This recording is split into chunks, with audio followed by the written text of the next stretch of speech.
ẹ káàbọ̀ sórí ìkànnì yìí níbi tá a ti ń mú àwọn ìròyìn tó jẹ́ ojúlówó wá gẹ́gẹ́ bẹ́ẹ̀ ti mọ̀ pé a ò ní mú àwọn tí kì í ṣe òtítọ́ wá fún yín lórí ìkànnì yìí. Ẹ bá mi like, ẹ comment, ẹ share, ẹ bá mi pín káàkiri, ẹ jẹ́ ká jọ fídíò yìí. ẹ káàbọ̀ sórí ìkànnì yìí. ẹ lẹ́lẹ́ alára òwe ìjì ọ̀sá ọmọ amúrinkàndọ́gbọ̀n agogo ẹ ǹlẹ́ ń bẹ nílé ajúrò ọmọ ògbójúkọ̀rọ̀ jàjálẹ̀ gbogbo Yorùbá ọmọ kóòtù òjíire bí àjíǹde àárọ̀ mọ̀ jẹ́ fún gbogbo wa o ilé òní ilé wa ta ọ̀nà ní nà wá wọlé àánú Olódùmarè kọ́rọ̀ gbà yí wa ká kọ́ mọ́ fi wálẹ̀ ńgbà kọ̀ọ̀kan kójú rẹ̀ kọ́ mọ́ bá wa káàkiri ìbí ń ṣẹlẹ̀ níwá lẹ́yìn ìjì ń jà lọ́tún lósì ibi ọ̀hún ọ̀bà wá ìjì ayé ò gbé wa lọ kò gbé alọ́mọ lọ kò gbé aláya lọ kò gbé alọ́kọ lọ àánú dájú jíjẹ àti mímu wa kò nira lánìjù torí bàbá pé ò nira ní là ń parọ́ tanra wa ọkàn gógó ìlú lé kókó Ọlọ́run bá wa sọ ìlú dẹ̀rọ̀ o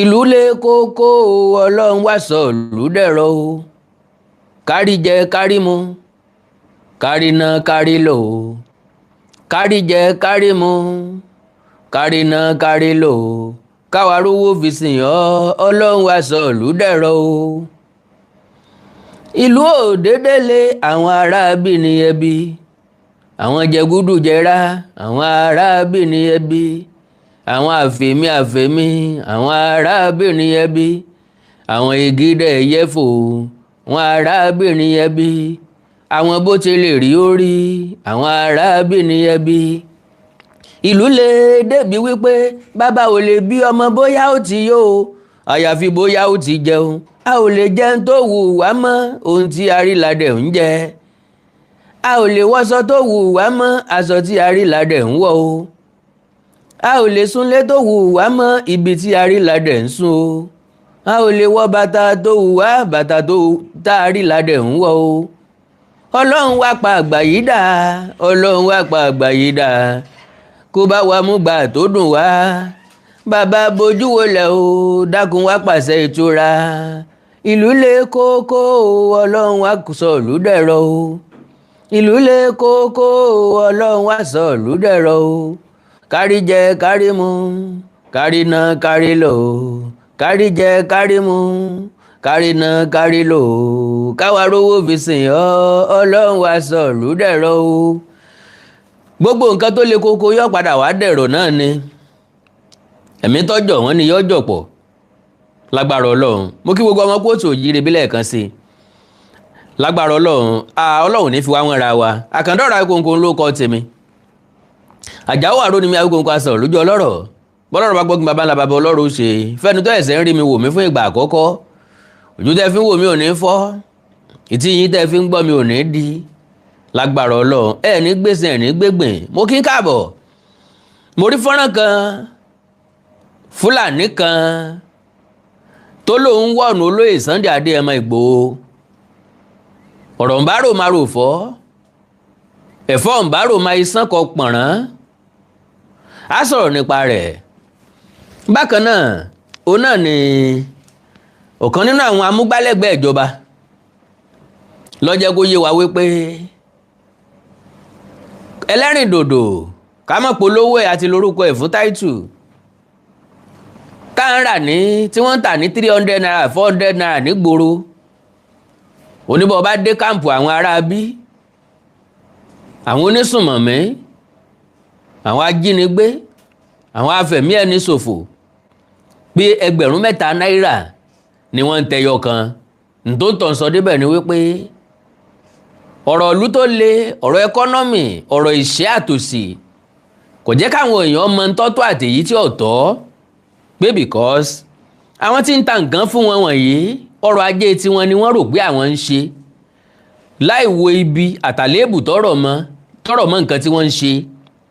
ó ẹni àmọ̀rí ibà kú níbi tó kèlè tí wọ́n ti pọ́n lórí làwọn ń wò làwọn ń lé kiri wọ́n sì mọṣẹ́ táwọn afẹ̀mí ẹni ṣòfò àdàlúrú wọ̀nyí ń ṣe ṣé ẹ gbàgbé Yorùbá ní bàbá sọ̀kò lọ́jà àmọ́ bára ilé ẹni kò sẹ́ni tí ó sọ fún mi pé 100% àwọn tí ń tajà èèpẹ̀ tí ń gbowó òkúta yìí pé àwọn ajínigbé yóò ti ní jìràn wọn gbérí àwọn afẹ̀mí ẹni ṣòfò yóò ti ní fẹ̀mí ìran wọn ṣòfò rí àwọn agbénikọlù ní aláǹgbá orí èṣù yìí wọn ò ti ní ṣiṣẹ́ láabi dé ọ̀dọ̀ ìkànnù ran wọn rí so ò ní wípé èèyàn ní níkà méjì kọ́ mọ́ fi kan ṣe ra ẹ̀ bẹ́ẹ̀ bá ti ń wọlé mọ̀ ń bẹ̀ yín mọ̀ ń rọ̀ yín ẹ bá ń pín prógráàmù yẹn ẹjẹ́ ó délé kó dóko ń tá sọ ń bẹ̀ yọ sàǹfààní èwo láti sọ rí tí ó sàǹfààní God bless you bẹ́ẹ̀ ṣe ń wọlé ẹ mọ́ káàbọ̀.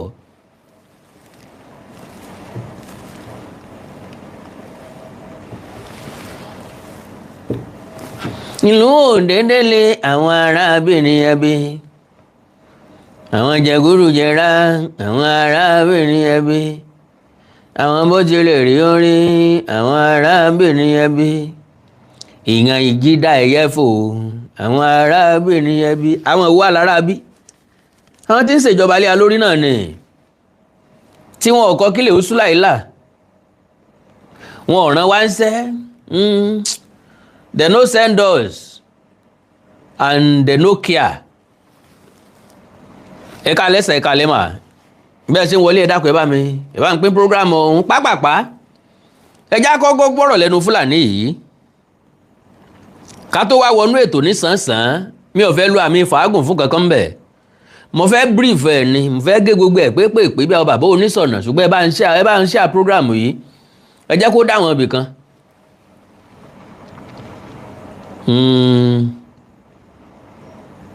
ẹ jẹ́ kí n rí àwọn èèyàn kan lórí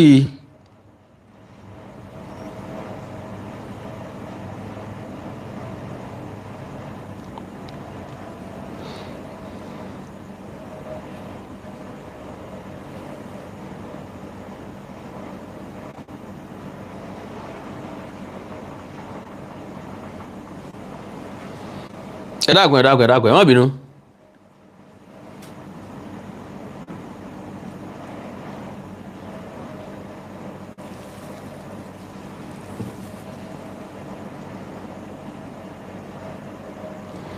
ìṣẹ́jú kan náà ni lọ́wọ́ aláàrin kú sí yè ìṣẹ́jú kan náà ni àbísáré ṣíà rẹ̀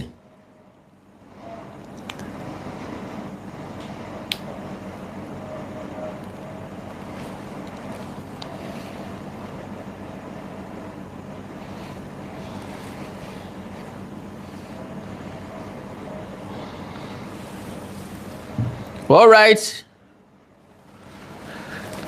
ẹ máa wọlé káàbọ̀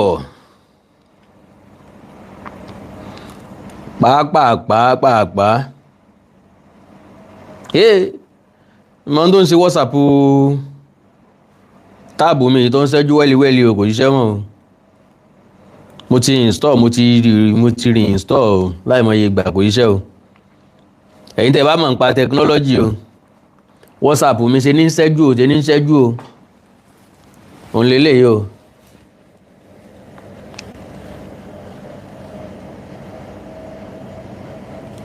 tẹ bá máa ń tó ṣe ò ẹ dákun ẹ bá ẹ díẹ̀ mú mi o.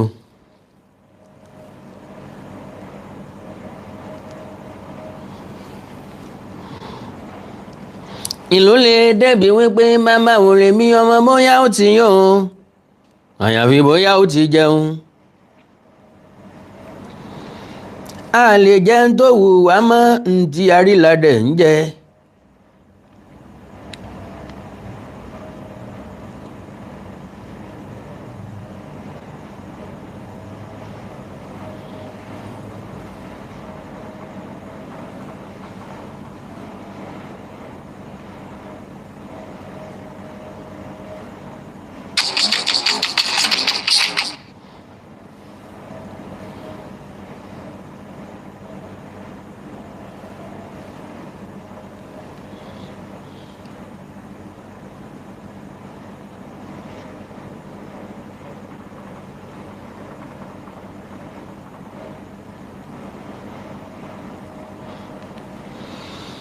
All right.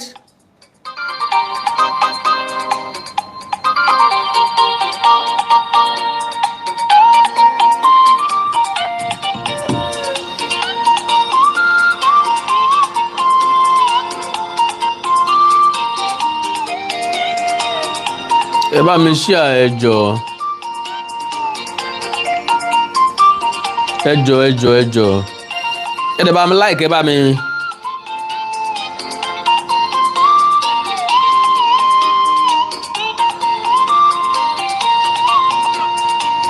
Igboho hero wa ni akọrin tó ń jà fitafita, Yorùbá ó lè kúrò lóko ẹrú.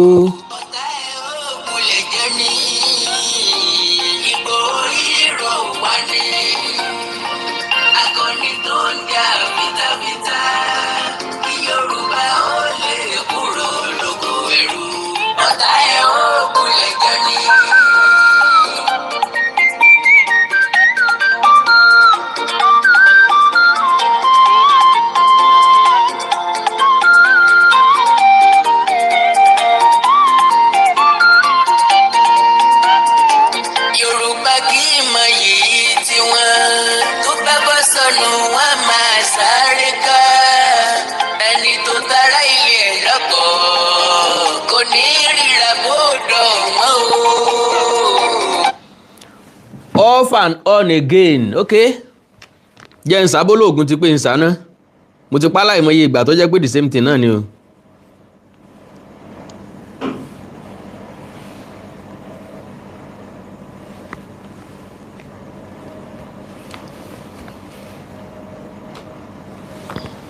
I don't restart. No, pápápá. Ẹ gbọ́ nǹkan tí Ọ̀gbẹ́ni Fúlàní sọ. Hello everyone, good evening, hope you are doing well. Message to Sunday Igboho. Fight criminal. Message to Sunday Igboho. Fight criminal. Not Fulani. Fight criminal, not Fulani.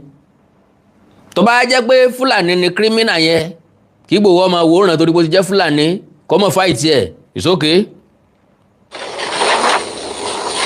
What you are doing, it is not the way to restore peace. Let me tell you the truth. Who is restoring peace? Kò sẹ́ni tí ń restore peace yìí. Aláwọn afẹ̀míṣòfò àwọn ajínigbé kí wọ́n kú nílẹ̀ wa restore peace nígbà táì ṣe peacemaker. Kí lọ́kàn wá pẹ̀lú peace? Gọ́ọ̀mẹ̀ntì ní peacemaker kan make peace now. Ìyẹn sì wá kàn wá. Sì wá ní pé ókè o, àwọn tí ń fẹ̀mí èèyàn ṣòfò, àwọn ajínigbé kí wọ́n kú nílẹ̀ wa. So Sunday Igboho sí fún kì í ṣe pé wá restore peace. Tó bá dẹ̀ fẹ́ restore peace, ó wá restore peace sílẹ̀ káàárọ̀ oòjíire ni, kí jínigbé kó dà fi ẹ̀yìn, kí fẹ̀mí ṣòfò kó dà fi ẹ̀yìn, kí bandi kó dà fi ẹ̀yìn. We know your history and we know what you are doing before. We know your history and we know what you are doing before. We all have history and we were all doing something before. So ìwọ gan tó ń sọ̀rọ̀ yìí náà nísìn, ìwọ náà ń ṣe nǹkan kan tẹ́lẹ̀tẹ́lẹ̀. So you should not fight innocent Fulani, which is Ìgbò ọba innocent Fulani jàre. Ntọ́sọ náà ni pé ẹ bá fẹ́ gbé pẹ̀lú akọ́mọbọ̀ nù gbòòrò ẹja kojú oríra wa. peace loving people and you are attacking them because Mélòó ni ó ti àtáàkì? Kọ́gbẹ́ni bá wa gbé jáde. federal government allow you due to selfish. What kind of selfish is that? So normal. Injustice, but it is warning for you. If you continue doing what, the result will come like what is happening in Zamfara and Katsina. The result will be what is happening in Zamfara and Katsina. My brother, maybe you can watch me live and direct, or you can watch me later. Something that happened in Zamfara and Katsina can never happen in Yorubaland. Get that to your skull. Never happen here. We are not Zamfara people. We are not Fulani. We are not like you guys. I don't think we ever disturb you to do your business.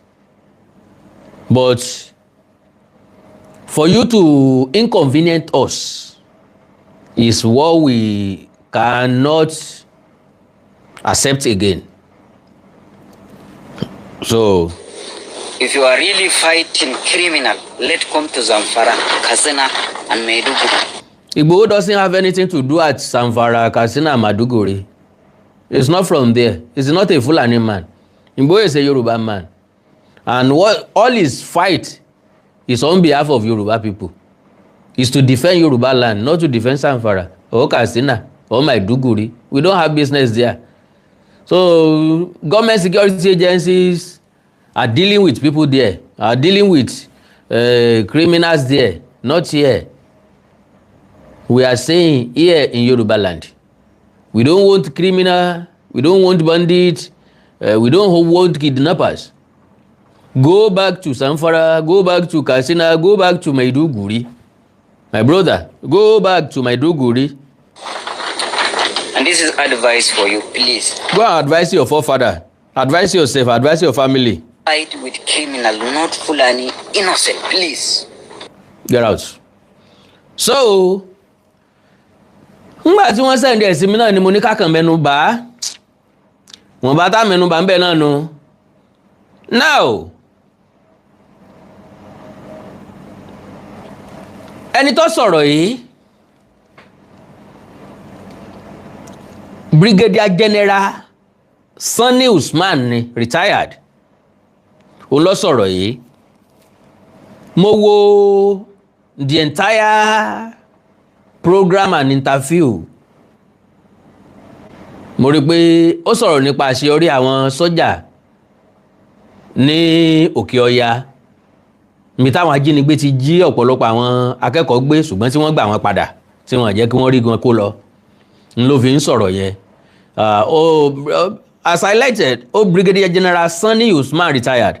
As highlighted, only the bottle of Coca-Cola that said 300 naira is 3,000 naira in bandit camp. As highlighted, the role of what he described as a war economy that is sustaining banditry and insurgency in Nigeria, noting that basic goods like a 33 cl bottle of Coca-Cola that says for about 300 naira elsewhere can go for as much as 3,000 naira in bandit camps. In an interview with Ilé-iṣẹ́ television yẹn, he made this observation while discussing the challenge of collaborators and logistics aiding terrorist attack in the north. Usman explained that war economy is a really real system where people profit from conflict, and in such situations, questions of morality are often set aside. So, gbogbo ìṣẹ̀lẹ̀ tó bá ṣẹlẹ̀ làwọn èèyàn máa ń take advantage of. Yes. Nígbà COVID-19 ṣẹlẹ̀, gbogbo àwọn tailor náà bẹ̀rẹ̀ sí ní rán nose mask káàkiri tí wọ́n ń tà, wọ́n kó lọ báńkì, wọ́n kó lọ anywhere. So, anywhere tí nǹkan bá ti ń ṣẹlẹ̀, you always take the positive aspect of it. Níbi táwọn kan ti ń complain, làwọn kan ti máa bọ́ rọ́nà lọ́nbẹ̀. So he said the center of gravity for banditry revolves around two things, information and weapons. He noted that most of the perpetrators are locals who know the terrain well, which is why the majority of kidnapping are carried out by people within the communities rather than outsiders. So, ó wí dáadáa, ìjínigbé àwa náà ti sọ wípé bí ọ̀bá sólè ti létí ta ò ní dání. Ìyẹn túmọ̀ sí pé àwọn tí ń lead àwọn tí ń jìyàn gbé yìí ara inú ilé ni wọ́n. Àwọn wọ́n mọ̀ fún tán mọ̀ gbé. Wọ́n mọ wájú ilé wọ́n mẹ́kùlé, ibi tẹ́ bá wọ̀lú, ibi tẹ́ bá jáde, tí kò tí ní kọ́ lẹ́sẹ̀, àwọn náà mọ̀ bẹ́ẹ̀. He linked the problem to issues of governance at federal, state and local government levels. According to Sani, people who under normal circumstances who choose honest work are sometimes enticed by small payment because they lack alternatives. Yeah, tí ìbá ṣèṣe àtòsí náà, ẹni tí ó ń ṣiṣẹ́ fún dídí oṣù, tẹ́ ń fún ní 39,000 tẹ́lẹ̀ sọ di 70,000 naira ní ìsìn, ó wá rẹ̀ nìkan tó tì pẹ̀ pẹ̀lú 50,000 naira, 100,000 naira, yóò gbà ó, yóò ṣiṣẹ́ tán bá ní kó ṣe o. He also pointed to individuals with existing criminal tendencies who were not checked early and later gravitated toward terrorist and bandit groups. He said the proliferation of weapons and the supply of logistics further enable these groups. Because gbogbo àwọn tí wọ́n ràn wọ́n lọ́wọ́ tí wọ́n ń ta nǹkan ìjọ olóró fún wọn, tó ń bá wọn gẹ̀ẹ́tì ọta, tó ń bá wọn gbóúnjẹ wá, ká ní wọn ò ṣe é, ó ṣeé ṣe kí wọ́n ti dínkù dáadáa. Using the example of Coca-Cola, Usman said, the huge price difference in bandit camps shows how lucrative the supply chain has become. He said to those involved in supplying, the profit matters more than the impact in society, similar to what was seen with blood diamonds in Sierra Leone. Usman added that the battle has before shifted beyond the conventional battlefield to include infiltration, community compromise, and economic incentives that keep the cycle going. Nínú ọ̀rọ̀ rẹ̀, he said, and I quote, take for instance, a bottle of Coca-Cola that sells for as much, I think the 33 CL is about 300 naira, 400 naira nanta lọ́dọ̀ wa, 400 naira nanta. But you go to a bandit camp, it sells for as much as 3,000 naira. So you can imagine the person is making his own money. To him, he doesn't care what it contributes, just like when you had the Kinikan diamond in Abuja. Okay? Now, ẹ já sáré sí arithmetic kan. Arithmetic ó ní wípé God bless you, Arole Odua, Awikonko Development Fans Club, God bless you. Arithmetic ó ní wípé nínú ọdún yìí nìkan ni mo fẹ́ lè sọ pé wọ́n jiyàn gbé jù. Mi mọ̀ bó ṣe rí lọ́dọ̀ yín o, mi mọ̀ ojú tẹ́ fi wò o, nínú ọdún yìí nìkan. So, a máa ṣe assessment nípa data tó jáde ní March 22 àti data tó jáde ní April 11 àti eléyìí tó jáde January to April 2026. Àwọn ìpínlẹ̀ tán ti jiyàn gbé: Borno wọ́n jiyàn 500 gbé, Zamfara 260, Kaduna 196, Kwara 176, Niger 57. So, according to Amnesty International Nigeria, now at least 1,100 people abducted in 3 months. Nigeria President Bola Tinubu, okay? Apart from pípa àwọn aláìṣẹ̀ aláìmọ̀ nǹkan kan tí wọ́n mọ́ mẹ́sẹ̀ tán dédé ń pa káàkiri, apart from pípa wọn, government are now on rampage of abduction, largely for lucrative ransom. Some stay months at the mercy of government in punishing situation. Estimates of the number of abductions by government and armed groups across Nigeria vary, and some of the commonly cited figures vastly understate the scale of the problem. Sanusi tó jẹ́ director Amnesty International Nigeria ló sọ bẹ́ẹ̀. On 3rd April 2026, an armed group invaded Woro village in Kayama local government area of Kwara State. Wọ́n pààyàn 200.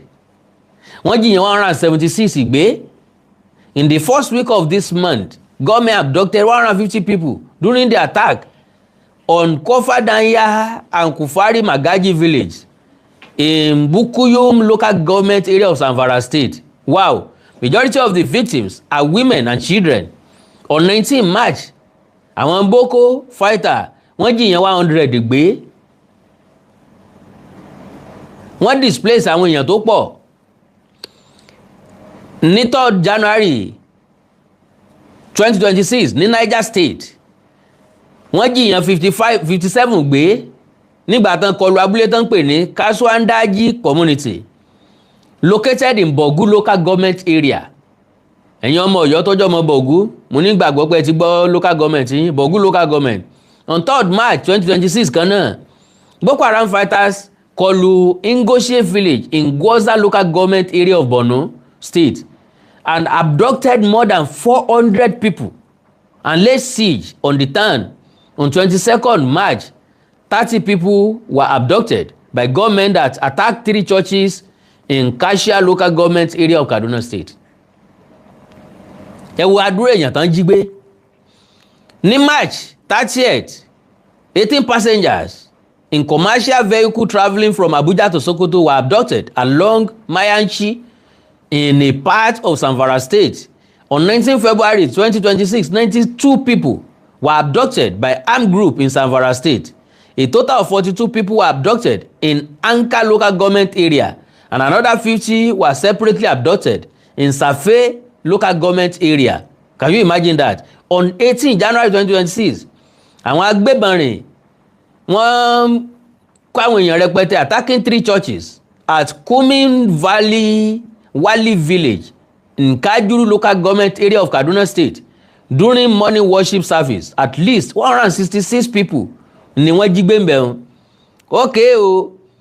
Now, a resident of Woro community Kwara State told Amnesty International, and he said, and I quote, "They didn't just pààyàn, they stole our life away. They abducted 176 people, including my second wife and my 3 daughters. One of them is only 2 years old. I have seen the video they posted on social media. I heard my wife's voice. I saw my people. It has been almost 2 months now, and they are still in that forest." In almost all cases of these abductions, people were also pàdánù, homes and shops looted and razed. In some cases, families must dispose of everything they have to pay ransom, while villages often crowdfund to rescue their people. Those who could not pay are sometimes either disappeared or tortured more. What we are witnessing right now in the northern part of Nigeria is a crisis of abduction that increasingly endanger lives. All right, the possibility of fear of abduction is forcing thousands of children to abandon education. Why underage girls are having their education terminated and forced into marriage as a means of avoiding abduction at school. Wow. This is a devastating blow to years of effort to boost enrollment in schools in the educationally disadvantaged part of northern Nigeria. Ńgbà táwọn ọmọ tó yẹ kó lọ léèwé tí wọ́n bá wò wípé báwọn bá sí lábẹ́ ààbò kankan lè wá já wọn gbé káwọn òkú máa lọ lé ọkọ àwọn ọmọ dáàbò bò àwọn eléyìí lágbára dé ọmọ kéékèèké. All right. Some incidents of abduction in remote communities are rarely reported. The Nigerian authorities are grossly failing in their constitutional and international human rights obligation to protect lives. Bẹ́ẹ̀ bá dẹ̀ béèrè lọ́wọ́ wọ́n sọ pé àwọn ń gbìyànjú, wọ́n sọ pé àdé àwọn ń làágùn, ìyá rẹ̀ ló ní ọ̀já rí pé ó ń làágùn. All right. He said this, and I quote, "This failure by the authorities to promote and ensure the security and safety of the population constitutes a serious breach of their human rights obligation, including under the Nigeria Constitution and the African Charter of Human Rights and People Rights, to which Nigeria is a stake party." They play, my fans. À ń sọ̀rọ̀ lálùdẹ̀ ń sọ tí lálùpọ̀n. Ṣé gọ́ọ̀mẹ̀ntì nìkan ló máa rẹ́yìn ìjínigbé àti ìfẹ̀míṣòfò yìí àbí gbogbo wa? All right. Blood, tears, death. 34 states record 137 cases of terror kidnap attacks in 4 weeks. Take up ẹ̀yin náà lẹ́rù.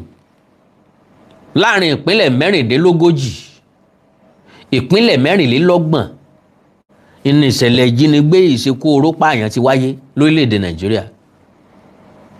Bẹ́ẹ̀ bá lọ wo map lórí social media, níbi tí ìfẹ̀mí èèyàn ṣòfò ti wáyé, ẹ máa rí i pé ẹ̀jẹ̀ ni wọ́n fi sáwọn ìpínlẹ̀ kan lọ. All right, ẹja sáré wò ó. Nigerians' deepening security crisis came into stark focus over the past 4 weeks, with no fewer than 137 terror and kidnapping incidents recorded across 34 states and the Federal Capital Territory, underscoring the widening reach of violence across the country. Data compiled by Vanguard this Sunday from across the state shows that Borno, Benue, and Ondo states emerged as the worst hit, accounting for some of the deadliest attacks and highest number of incidents within the period under review. Can you just imagine that? From coordinated insurgent assaults in the northeast to mass pipa in the north central and the surge in kidnapping in Southwest, the pattern reflects a crisis that is no longer confined to any one region. Kò síbi tí ò ti ṣẹlẹ̀ sí, àrùn tí ń sogójì ní sọ̀ọ́dúnrún ni, ntọ́ba bóyadé tí ń ṣe gbogbo ọlọ́ya. According findings, only Nasarawa and Jigawa states recorded no incidents during the period, offering a rare contrast in an otherwise widespread wave of violence. At least, mo fẹ́ kéle ó wà ní record ló jẹ́ kí n mú wá. Rising terror index. The recent surge aligns with broader national trends.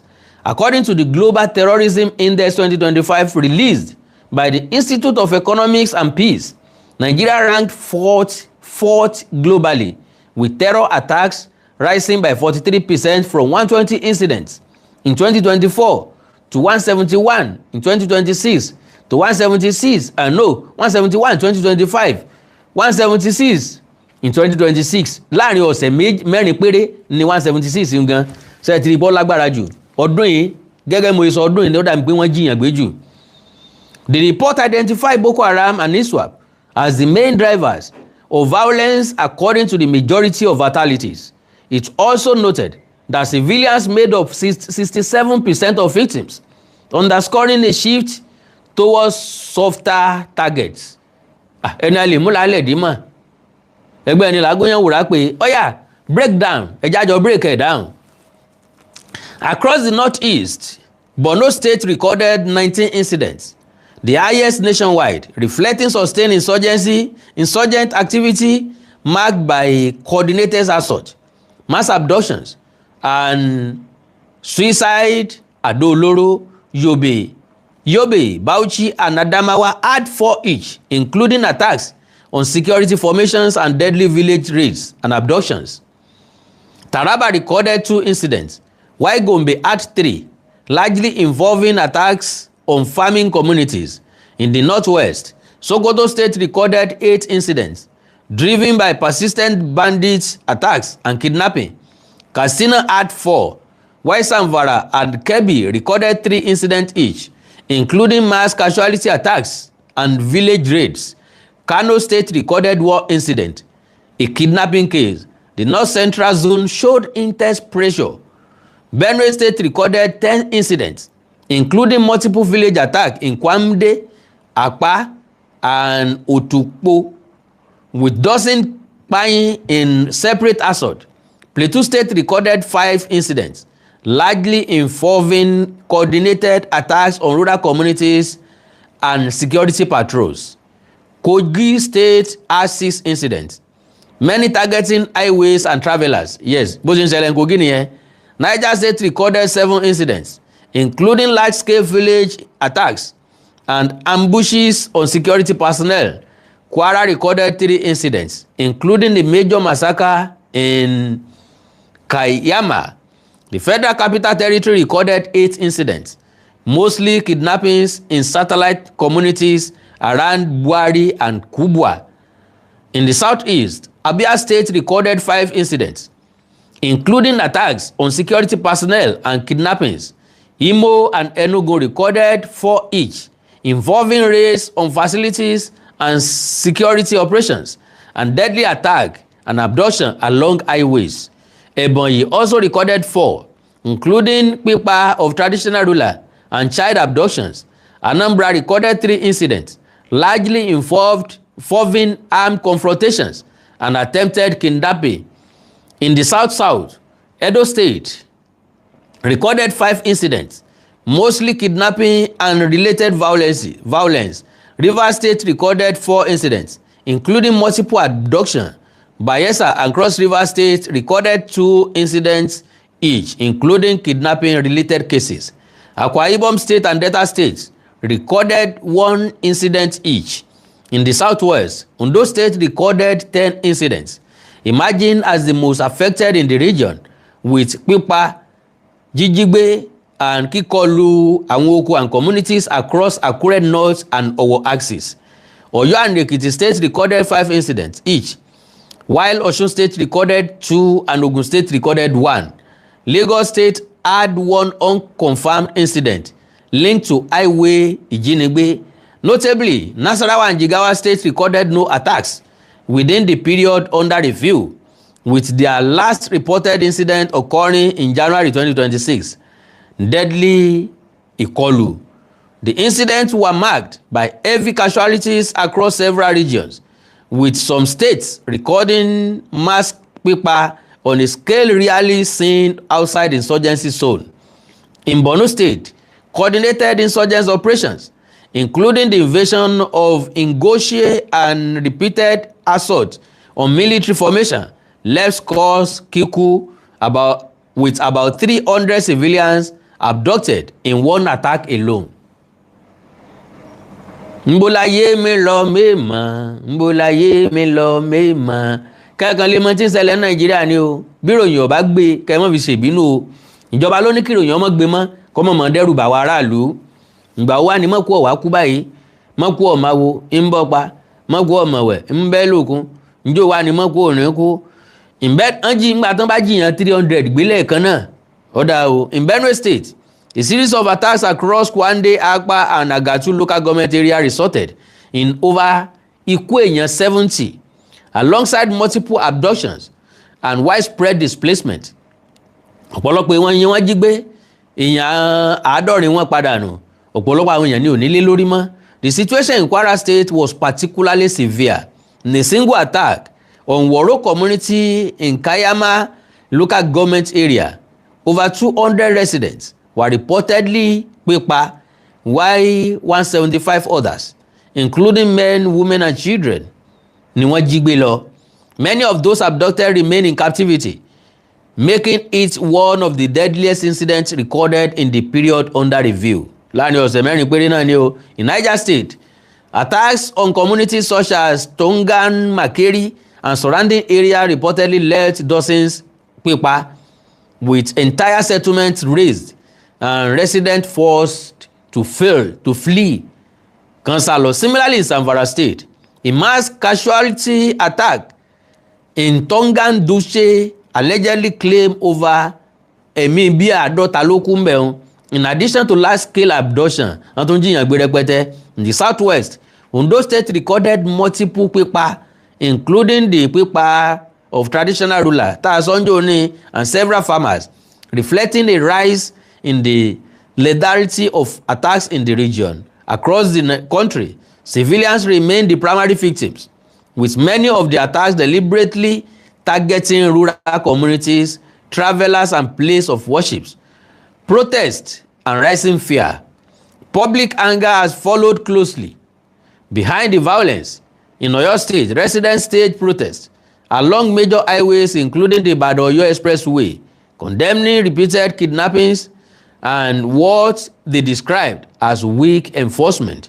In Ondo State communities, in Akure North and surrounding areas, repeatedly block highways, in some cases displaying òkú àwọn tí wọ́n pa to draw attention to their plight. Protesters demanded direct intervention from the government, citing an inability to access farms and rising ransom demands. Elsewhere, fear has reshaped daily life. Rural communities in Benue and Niger and parts of the southeast reported displacement, with residents abandoning homes and farmlands. In the FCT outskirts, residents described living under constant threat, with kidnappers issuing ransom instructions directly to communities. Intervention. Security agencies have responded with a mix of operations and reactive measures. In Borno State, troops under Operation Adinkai carried out sustained offensives, repelling attacks, pípa àwọn ajínigbé, and rescuing abducted civilians. In Niger and Kebbi, military deployments were reinforced following mass casualty attacks, while joint task forces conducted clearance operations in affected communities. Authorities in Ondo launched coordinated patrols involving the police, army, and Amotekun Corps, alongside mass arrests of suspected kidnappers. Similar crackdowns were reported in Imo and Abia State, where security forces raided suspected camps and made arrests in Abuja, Joint operations led to the rescue of kidnapped victims in Buari, though attacks continued in nearby communities. Wọn ò sinmi. Despite these efforts, many resident and local leaders argue that responses remain largely reactive, with calls for permanent security bases, improved intelligence gathering, and stronger rural protection strategies under strain. With 137 incidents in just 4 weeks, the data points to a security challenge that is both widespread and evolving, while states such as Nasarawa and Jigawa recorded no attacks during the period. The overall pattern suggests that insecurity has taken on a national character, cutting across regions once considered relatively stable. Torí tẹ́lẹ̀tẹ́lẹ̀ kò sí nǹkan tí mọ̀ ń kàn wá nísàlẹ̀ ń bí a sọ pé Gàmbàrí pa Fúlàní ni kò lẹ́jọ́ nú nítorí bá wọn kan fira wọn sí lókè ọya ó ti wá dé ọ̀dọ̀ wa náà o. The figures taken together raise fresh questions about the capacity of existing security frameworks to contain a threat that is no longer confined to any one part of the country. Additional reports eléyìí máa jáde later. Àánú Olódùmarè ò ní fẹ́ nìkan kan wá sílẹ̀ o, wọn ò ní jí wa gbé o, wọn ò ní jí ọmọ wa gbé, wọn ò ní jí aya wa gbé o. Mo ní kí n mú wá sétí gbọ́ yín ni o. Kẹ́ ẹ lè mọ̀ pé mẹ́wàá ń ṣẹlẹ̀ o, nǹkan kan láàrin ìlú. Ẹ wo iye àwọn èèyàn tí wọ́n jí gbé, ẹ wo iye ransom tán ń béèrè. Wọ́n ń béèrè 70 million fún ransom, 150 million fún ransom, 200 million fún ransom, 300 million fún ransom, 500 million fún ransom, 1 billion fún ransom. Ibo là ń borílẹ̀-èdè yìí lọ? Ọlọ́run ṣàánú wa. Àánú Olódùmarè ò ní fẹ́ nìkan kan wá sílẹ̀ o. Ẹ like follow page mi lórí Facebook Awikonko television àti Awikonko TV. Ẹ subscribe sí YouTube channel mi Awikonko TV àti Onídèmọdé TV. Ẹ wá ní nǹkan pàtàkì tẹ́ fẹ́ kájọ sọ ẹjá sọ eléyìí lórí WhatsApp +234 904 851 9362 +234 904 851 9362. Lágbára Ọlọ́run àkàndọ̀rọ̀ Awikonko n ó ṣe sinimá láìpẹ́. Sinimá ọ̀hún yóò sì lágbára. Òye yé mi pé àwọn èèyàn kan ti ṣe Kírìjí, àwọn èèyàn kan ti ṣe Ọ̀rànmíyàn, àwọn èèyàn kan ti ṣe Odùduwà, àwọn èèyàn kan ti ṣe Ẹfúnṣetá Níwúrà, àwọn èèyàn kan ti ṣe Basọ̀rúngà, àwọn èèyàn kan ti ṣe Àwùlẹ̀. Àkàndọ̀rọ̀ Awikonko mo fẹ́ ṣe Àgọ́dọ̀yọ́ sinimá, a brutal takeover. Àgọ́dọ̀yọ́. So láìpẹ́ ìpolówó ẹ̀ ó jáde níbi tí mo ti máa nílò ìrànlọ́wọ́ ẹ̀yin èèyàn. Ẹ̀yin tẹ́ bá nífẹ̀ẹ́ sí ìtàn àti àṣà Yorùbá, tẹ́ bá wù yín láti kún mi lọ́wọ́, tẹ́ fẹ́ kún mi lọ́wọ́, máa nílò ìrànlọ́wọ́ yín. Àgọ́dọ̀yọ́ ń bọ̀ lọ́nà láìpẹ́. Ẹ máa múra lẹ́ẹ̀dẹ́. Àánú Olódùmarè ò ní fi sílẹ̀ o. Ẹni nǹkan pàtàkì tẹ́ fẹ́ bá mi sọ, ẹ fẹ́ bá mi dá sí ọ̀rọ̀ Àgọ́dọ̀yọ́, ẹ já sọ̀rọ̀ lórí WhatsApp +234 904 851 9362 +234 904 851 9362. Èdè àti àṣà ilẹ̀ káàrọ̀ òjìrì bí ò ní wọ́ mi o. Ilé-èdè ilẹ̀ káàrọ̀ òjìrì ò ní dàrú. Ìlú ẹnì kọ̀ọ̀kan wa yóò tòrò mẹ́nẹ́mẹ́nẹ́ bí omi àfòwúrọ̀ pọ̀n. Àjùwàṣe ó dàárọ̀ òun rè lásùn àní tójú òun dójú kú. I love you all. Bye Gàrí o.